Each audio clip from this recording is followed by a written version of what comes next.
Right. Hello and welcome back to the Instagram series Teach Me Something. So today I'm joined by my beautiful friend all the way from Aberdeen, Mr. Matthew Fraser. Ooh, full Christian name. Thank you. Yeah, sorry. I know it's Matt, but I just thought I'd go with the Chew. Matthew. Anyway, Thanks for having me on. thank you for coming on and giving your time so generously. So first things first, let's just jump straight in. What is, in the simplest form, what is it that you do for a living? So I'm a personal trainer. I think when you say personal trainer to people, they know exactly what that means. If I say coach, which is what I actually do, um, people are like, a coach of what? So if you say personal trainer, they know that that's coaching people one-to-one. You know that that's working with people on their fitness, their health, exercise. Basically, my goal with people who come to me is trying to improve their health and well-being through exercise and nutrition. That, in a very short summary, is what I do with people. The goals vary massively from person to person. For example, some of the people that I work with are just trying to lose a little bit of weight and feel a little bit healthier, feel a little bit better within themselves. Some people, it's not anything to do with weight. It's purely just trying to be healthy, trying to get a good routine together in a busy rat race culture that is the UK. For some people, they've came to me and said, I want to compete in a bodybuilding competition. So that's obviously the very extreme advanced end of what I do. And then for some people, it's a case of, right, I'm pregnant. I don't want my body to completely fall apart during pregnancy. What can I do to help keep me strong, to not have lower back pain throughout the pregnancy? What can I do postpartum? So it really diversifies your skill set from person to person, from client to client, which you obviously know, but maybe not a lot of people listening to this might know how varied it is. So I wouldn't say I'm very pigeonholed as like, this is the bodybuilding coach or this is the fat loss guy. I do diversify quite a bit in what I do, but in short summary, yeah, I help people be healthy, have good nutritional habits, um, do it in a sustainable way. So I don't believe in fad diets. I don't believe in doing anything crazy short term. Um, and I guess my main mission with what I do with helping people is trying to do it in a way where they can enjoy it, but also see really, really good life-changing progress. Yeah, amazing. I mean, you hit the nail on the head. I think it's a good thing that you haven't diversified into a certain niche and you've got such a broad spectrum of knowledge behind you. So just following on from that, what has been the most valuable bit of information that you've ever learned from upskilling yourself? So like I know you've done a shit ton of courses. What Mhm. is the number one bit of advice that you've learned from any of the courses that you've been on? That's a really good question. I've probably got quite a few different answers. Um, do you know what? I got a bit of advice a few years ago from someone on a course, and it was more of a discussion, like a group format when we were talking, rather than a one-to-one, you should do this. Because I think the you should do this thing doesn't really work for coaches because things are so variable. People are variable, situations are variable, where you coach varies a lot, in terms of what you're good at, what your demographic is, all that stuff. But I remember someone saying to me, your role as a coach is to help someone, not change someone. And I think when now we've all been guilty of this as coaches, you've coached a long time, and so have I. You get into your head that you want to change someone's habits, which is definitely a positive thing. You get into your head that you want to change someone physically, so that if they're, if you get someone who's 150 kilos and you can get them down to 100, you're essentially improving their health exponentially, and you're also changing the way they look dramatically in everyone else's eyes. But you need to do it in a way where you're purely just helping them improve their life, not changing them as a person. You can't turn someone into the way you are. The way me and you are, you can't imprint that in someone else's head. You can't change them. What you're trying to do is you're trying to help them, not change them.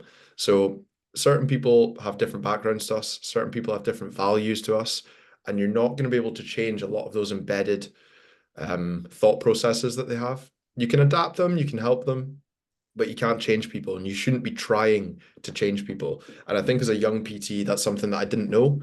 And it's a bit of advice that I still to this day think about. Now, there's loads of other things. If we were chatting for another 2 hours, I could talk about another 20 examples of things that I've thought of, but that's kind of the first thing that sprung to mind.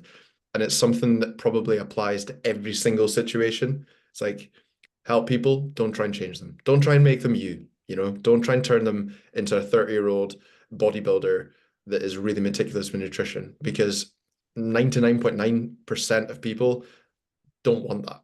So I see it a lot with young coaches as well. I see them fall into the trap, particularly male coaches, trying to make their clients like them. 50-year-old Karen comes to them trying to lose a bit of weight for her holiday to Tenerife, and they've got her doing an arm day. They've got her doing like a bodybuilding split. Stop trying to make them you. Just help them. Don't change them. That's a great bit of advice. I think a lot of people could benefit from hearing that.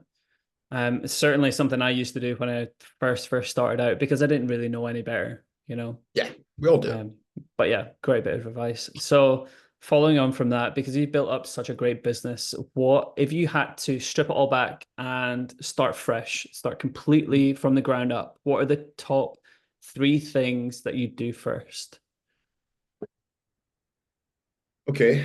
Um, there's loads of things I would do differently if I could start again, both with a wider knowledge now of how business works, but also just a bit of emotional maturity as well, which changes your viewpoint on a lot of things. But number one, I would ask for help more. So something that I was definitely guilty of until I was probably about 24, 25 is just ask for help. I never want to ask for help. I want to do everything on my own. I'm still sometimes guilty of this. Um, I would seek out a business mentor. Although I honestly don't think there was a lot of that going around when we started PTing. I think that is quite a new thing. Yeah, I can think of maybe about four people that were business mentors or like higher up PTs that I would look up to that I would take advice from. But yeah, Yeah, yeah, I would do that. I would also I would try and stay off social media more. I think that's what I would have done. I think I got lost a little bit 3 or 4 years into PT, trying to do what everyone else was doing rather than just doing me. Trying to be a specific mold to fit the trend rather than just being me. I was definitely guilty of that. And another thing I would do, which maybe sort of crosses paths a little bit with the first point, is read more. I read a lot. I did read a lot, but I think I could have read even more. And being how busy I am now, I do genuinely have limited time for more resources. I still try and make time for it, but I don't have as much time. When you start out as a PT, time is your biggest ally in your business because you're not as busy. Now, I know everyone says they're busy. That's what everyone says. But reality, your first 2 years, you're not that busy. So I would have spent a lot more time researching, reading, gathering even more knowledge than I did. And I think that would have benefited me and probably saved me time in years 3 and 4 if I just did that in 1 and 2, because I did have a lot of free time. I don't necessarily regret anything, but those are things that I would do if I could differently. start again now. Definitely, the first point would be the number one thing. That would be the top of the tier list, if that makes sense, because I think that would have sped me up and shaved off a few years of making a few mistakes. Um, and made the whole process of onboarding clients, running a business, doing accounts, it would have made that process a lot more streamlined if I just had someone that knew what they were doing directing me on these things, rather than having to make two mistakes before figuring it out, another mistake before figuring this out. I think Yeah. that would have sped up. I think the coaching side of it, you have to learn with hours in the trenches as such. But the business side of it is something that didn't come naturally to me. I had to learn it through mistakes, which I guess is a good thing long term, but short term it wasn't. Yeah, no, 100%. I totally understand and empathize with that. Yeah, As you know, I was literally in the same boat as you until I decided to move away yeah. to the opposite side of the world. So I completely relate to that. And yeah, that's great advice for your top three. But yeah. Next question. So as a coach, do you ever feel like it's kind of hard to live up to your online persona in private? So I think this is a great question. And I think if you asked 100 coaches, I think you'd get maybe like a 70-30 split of 70% of people saying they would struggle. Personally, I don't. That's my answer. I don't find it difficult at all. The reason being is because I'd like to think that what I put out online is very educational. It is the way I speak, even the way I word my posts, the way I word talking on a podcast. It is genuinely the way I coach. It's not different. I don't try to, how am I trying to say this? I don't try to showcase myself as something that I'm not on social Yeah. media. And I'm very, very conscious of it. I like to be an example to clients, and I like to try and think that I'm a leader, as cheesy as that sounds. Um, It's not because cheesy at all. I want So, them to feel like I'm the example, and I want to lead by example. That's the way I always think. And I do try to show that, but I don't try to show it so much that I find it difficult to actually live up to it. mm, If I'm eating out or if I'm going out for a beer, I don't mind telling people about it. I don't mind doing that because I don't think that anyone thinks of me as a robot.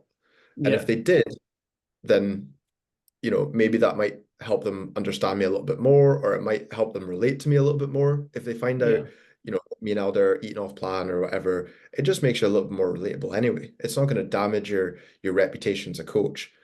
I think one of the things that social media brings in coaching is this unrealistic expectation realm.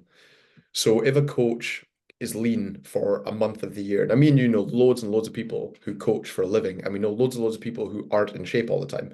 So I think what social media brings is this weird prism of I'm in shape 1 month of the year where I'm ripped. I'm going to get as many photos. I'm going to spread that out for the entire year and use them as posts. And then when people see them in real life, they almost feel insecure because they don't look the way they do in photos.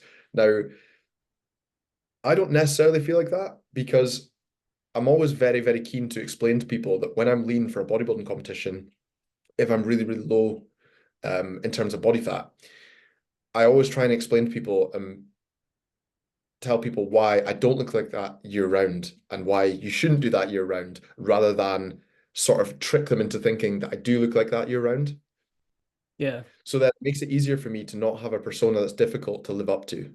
So yeah, that's the looks side of it, if that makes sense. But then the personality side of it, I think I am pretty authentic, and I want to be authentic for sure. I don't want to try and create this like random persona that I couldn't live up to. The only caveat that I would say that I have felt, that I don't feel anymore, but I have felt when I was younger, is I used to feel a little bit embarrassed or a little bit awkward if I was out in town having a few drinks with you guys or going out for a meal, and then clients bumped into me or clients saw me because you lived here. Aberdeen's a small place. You do bump into people, and I used to feel a little bit self-conscious about doing things like that if people saw me.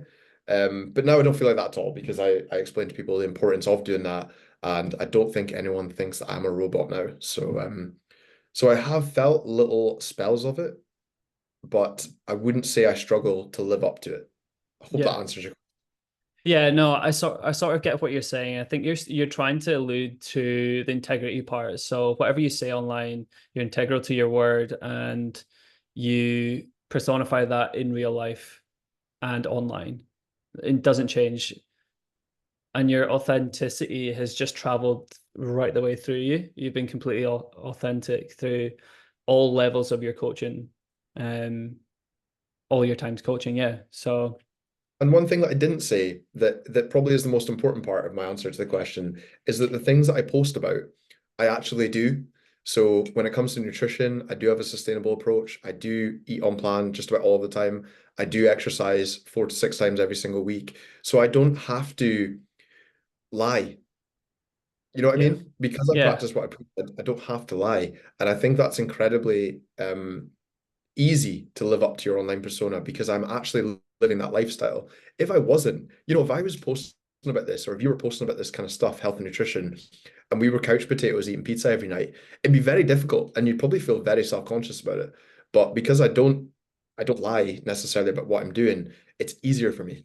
yeah. So yeah, that's another thing that I probably should have said is it's actually quite easy for me not to lie because I don't need to.